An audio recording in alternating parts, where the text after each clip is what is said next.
Muy buenos días, mi grupo está conformado por Lauren Alcalá, Sofía Leiva, Juliana Utria y mi persona Hilary Alonso. A continuación le vamos a presentar el siglo de oro. Contenido. Primero, ¿qué fue el siglo de oro presentado por Juliana Utria? Segundo, características del siglo de oro presentados por Hilary Alonso. Tercero, temas del siglo del oro presentado por Lauren Alcalá. 4. Autores y obras principales presentado por Sofía Leiva, Lauren Alcalá y Hilary Alonso. Y quinto, un video interactivo. ¿Qué fue el siglo de oro? En la historia del arte y la literatura se conoce como siglo de oro español al periodo de producción artística comprendido entre el comienzo del siglo XVI y finales del siglo XVII. Es considerado generalmente como el punto más elevado de la tradición literaria de España. Muchos de los autores clásicos fundamentales de la lengua española pertenecieron a este periodo histórico. Usualmente se toma como inicio del siglo de oro la publicación de la gramática castellana de Antonio de Nebrija en 1492, evento significativo a la luz de la avenida unificación política de España bajo el mando castellano. Su final está marcado por la muerte de uno de sus más grandes exponentes, Pedro Calderón de Barca, en 1681. La expresión siglo de oro surgió posteriormente, a mediados del siglo XVIII, en la obra sobre poesía castellana de Velázquez de Velasco, perteneciente a la Real Academia Española. Se popularizó durante el siglo XIX, en parte gracias al estadounidense Jorge, destacado hispanista de la universidad. La base fue tomada en un poema de Lope de Vega titulado justamente El siglo de oro.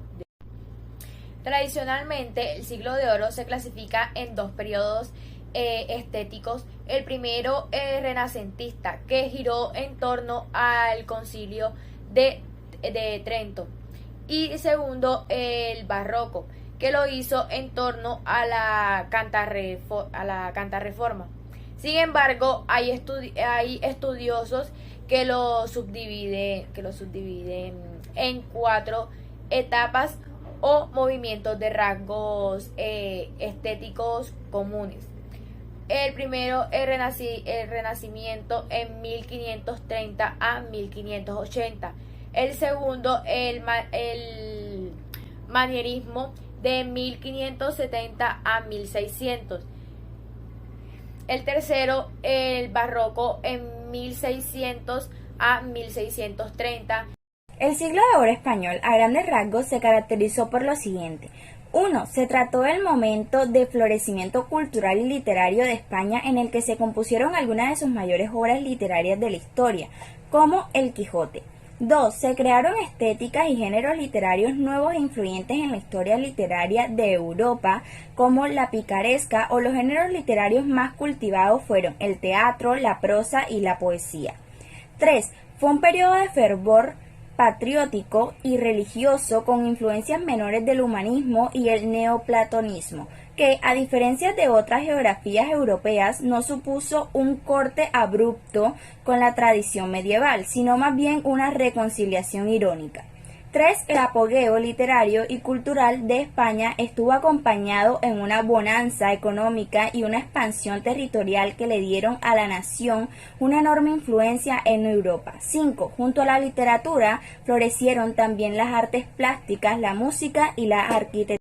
Reflexionemos. El que lee mucho y anda mucho, ve mucho y sabe mucho. Miguel de Cervantes. Los principales temas abordados por la literatura del siglo de oro fueron, primero, la vida de los pobres, especialmente en la nobleza picaresca; segundo, la honra o el honor, especialmente en lo que se refiere a la vida amorosa o familiar; tercero, el disfraz y el fingimiento, puede ser las doncellas vestidas de hombre o los nobles disfrazados de pobre, etc. Cuarta, la sátira hacia grandes personajes influyentes y a las molestias de sociedad. Quinto, la mofa hacia las tradiciones, la sociedad y la nobleza. Sexto, El sueño y la locura contrapuestos con la realidad y el cuestionamiento existencial. Autores y obras principales del Siglo de Oro. Entre los principales representantes del Siglo de Oro está Miguel de Cervantes, entre 1547 a 1616, conocido como el Manco de Lepanto por haber perdido una mano en la batalla de ese nombre. Es considerado el máximo exponente de la literatura en español, universalmente célebre por haber escrito El Quijote, la primera novela moderna. Fernando de Rojas, 1470 a 1541, es el autor de la conocida obra teatral La Celestina, aunque también fue pintor y sobre todo abogado. Garcilaso de la Vega, 1498 a 1536, fue un poeta y militar español, cuya obra poética puede compararse con la del italiano Petrarca, pues es el autor renacentista que ha influido en Garcilaso de la Vega durante la estancia del último en Nápoles durante la Guerra Italiana, entre 1536 a 1538. Garcilaso de la Vega, entre 1539 a 1616, escritor e historiador nacido en Cusco, actual Perú, se le considera el primer mestizo tanto biológico como espiritual de la historia colonial hispanoamericana. Su obra figura entre las más apreciadas en español del siglo XVI y abarca tanto la prosa y la filosofía como la poesía. Se le apodaba Inca para no confundirse con Garcilaso de la Luis de Góngora, 1561 al 1627, fue un poeta y dramaturgo creado en un estilo poético barroco de mucho éxito en América y Europa, conocido posteriormente como gongorismo. Sus obras no fueron publicadas en vida, sino que pasaron de mano en mano en copias manuscritas. Sin embargo, fueron ampliamente discutidas y alabadas por sus contemporáneos. Entre ellas destacan poemas como Saladares, Fábula del Píramo y Tisbe, o las piezas teatrales La firmeza de Isabela, Comedia Venatoria y El Doctor Carlino. Francisco de Quevedo, 1580 al 1645, uno de los poetas más destacados de la literatura española, que cultivó también la narrativa, el teatro y la filosofía. Fue caballero de Orden de Santiago y señor de la Torre de Juan Abad. Y entre sus obras más famosas está la novela piraquesca, La vida de Buscón y los poemas de Sueño, entre muchos otros. Lope de Vega, 1562 a 1635, uno de los tres grandes dramaturgos españoles del Siglo de Oro y uno de los autores más prolíficos de la literatura universal. Enemigo de Cervantes y de Góngora, compuso alrededor de 3000 sonetos, 3 novelas, 9 epopeyas y varios centenares de comedias. Entre ellas figuran la Dorotea, El peregrino en su patria y Fuente Ovejuna, entre otros. Tirso de Molina, 1579 a 1648, pseudónimo del fray Gabriel Telles, es el segundo de los tres grandes dramaturgos del Siglo de Oro, con obras tan conocidas como El burlador de Sevilla, La Santa Juana, Don Gil de las Calzas Verdes o El Combinado de Piedra.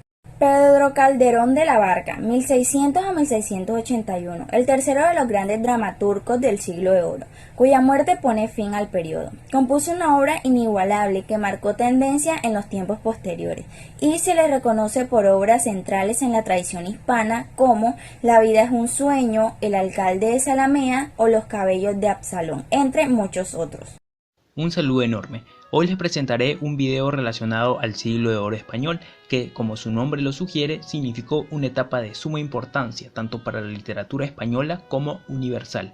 Cabe precisar que solo veremos la parte relacionada a la literatura. Sin más, espero que disfruten el video.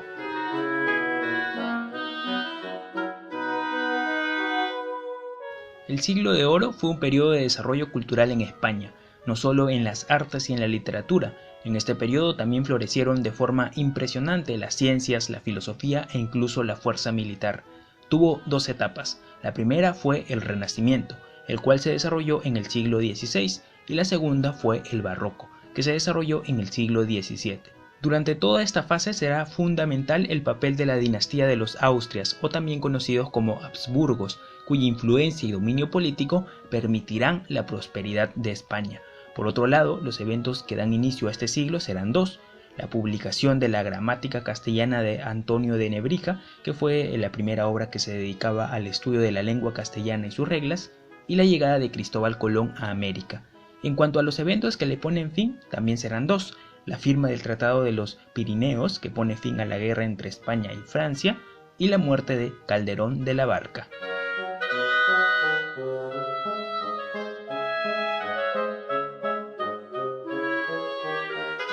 En cuanto a sus características resaltaremos tres. En primer lugar, estuvo dominada por el espíritu de la Contrarreforma y la Santa Inquisición de la Iglesia española, por lo que se trató de un periodo esencialmente católico, lo que se verá reflejado en las obras literarias tal como La vida es sueño, por ejemplo. En segundo lugar, se dividirá en dos periodos, el Renacimiento y el Barroco. En el Renacimiento se dará un florecimiento militar y económico. Sin embargo, más adelante España pasará por grandes crisis de carácter político y territorial, por lo que se sumergirá en un periodo de decadencia. Aquí precisamente es donde inicia y se desarrolla el Barroco. En ambos periodos los autores irán reflejando sus vivencias de acuerdo al contexto en el que viven. Por último, la sátira será un elemento central en la mayoría de las obras de este siglo.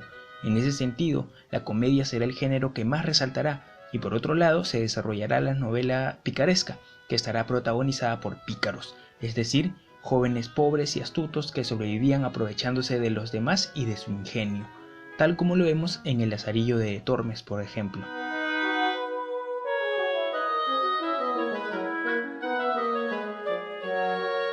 En la lírica resaltarán Garcilaso de la Vega y Luis de Góngora y Argote, y en el teatro Félix Lope de Vega y Pedro Calderón de la Barca, y para finalizar en la narrativa destacará Miguel de Cervantes Saavedra, quien será el máximo representante del siglo de oro, además de que se convertirá en el precursor de la novela moderna, con su obra universalmente conocida, El ingenioso hidalgo Don Quijote de la Mancha.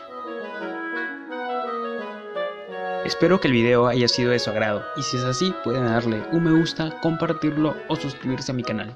No olviden que también pueden seguirme en Facebook o en mi blog personal. Sin más, soy Nick López y hasta la próxima.